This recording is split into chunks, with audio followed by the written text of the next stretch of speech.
আসসালামু আলাইকুম। টুকটাক রান্নাঘরে আপনাদের সকলকে স্বাগতম। ডাল তো আপনারা অনেকে অনেকভাবে খেয়েছেন। আজকে আমি রান্না করব ভিন্ন স্বাদের কাঁকরোল ডাল। এই রেসিপির জন্য আমার প্রয়োজন 1 কাপ মসুরির ডাল, 1 কাপ মুগ ডাল। ডালগুলো এখন আমি পরিষ্কার করে নেব। ভালোভাবে নেড়েচেড়ে আমি ধুয়ে নেব। কড়াইতে দিয়ে দেব তেল। দেব আগে থেকে কেটে রাখা পেঁয়াজ কুচি। এই পর্যায়ে অ্যাড করে নেব রসুন বাটা, আদা বাটা, জিরা বাটা। মশলাগুলো কিছু সময়ের জন্য ভালোভাবে আমি ভেজে নেব, যাতে কাঁচা গন্ধটা না থাকে। 1 মিনিটের মতো মশলাটা আমি ভেজে নিলাম। এই পর্যায়ে অ্যাড করে নেব হলুদ গুঁড়ো, শুকনো মরিচের গুঁড়ো, কাঁচা মরিচের ফালি। সব মশলাগুলো আমি একসাথে কষিয়ে নেব 2 থেকে 3 মিনিট।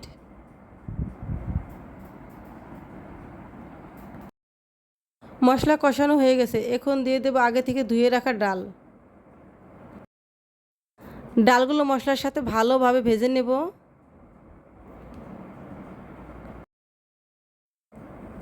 এখন দিয়ে দেবো স্বাদ মতো লবণ।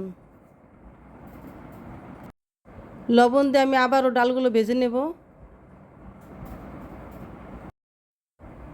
আমার ডালগুলো ভালোভাবে ভাজা হয়ে গেছে। এই পর্যায়ে অ্যাড করে দেবো 1 কাপ পানি। ডালগুলো 1 মিনিটের মতো জাল করে নেব, বলক ওঠার আগ পর্যন্ত।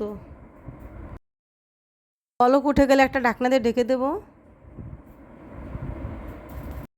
আমি ওইদিকে চুলার ডাল বসিয়ে দিয়েছি, ডালগুলো সিদ্ধ হতে থাক। এদিকে আমি কাঁকরোলগুলো কেটে নেব।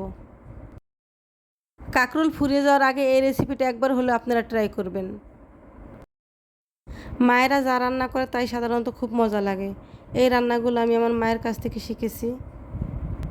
যখনই আমার কিছুই খেতে ভালো লাগে না, তখন আমি চেষ্টা করি মায়ের মতো করে কিছু রান্না করার। কাঁকরোলগুলো কাটা হয়ে গেছে, এখন ডালের মধ্যে দিয়ে দেব। আমার মা সব সময় ঘরে থাকা যে কোনো সবজি দিয়ে ডাল রান্না করে। আমারও এগুলো খেতে খুব ভালো লাগে। ডালটা আবার ঢাকনা দিয়ে ঢেকে দেবো কিছু সময়ের জন্য, কাঁকরোল যতক্ষণ সিদ্ধ না হয়।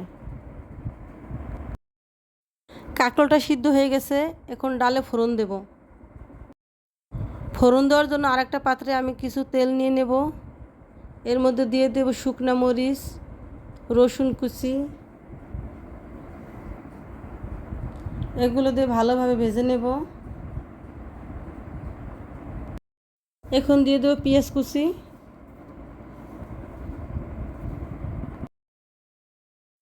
সবগুলো উপকরণ আমি একসাথে ভেজে নেব। পেঁয়াজগুলো ভাজা হয়ে গেছে, এখন ডালের মধ্যে দিয়ে দেব।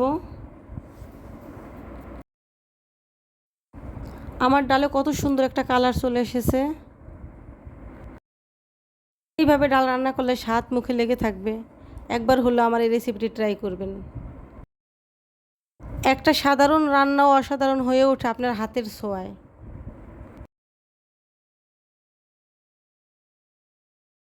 আমার সাথে থাকার জন্য আপনাদের সকলকে অসংখ্য ধন্যবাদ। আবার দেখা হবে আগামীতে অন্য কোনো রেসিপি নিয়ে। ততক্ষণ পর্যন্ত ভালো থাকুন, সুস্থ থাকুন। আল্লাহ হাফেজ।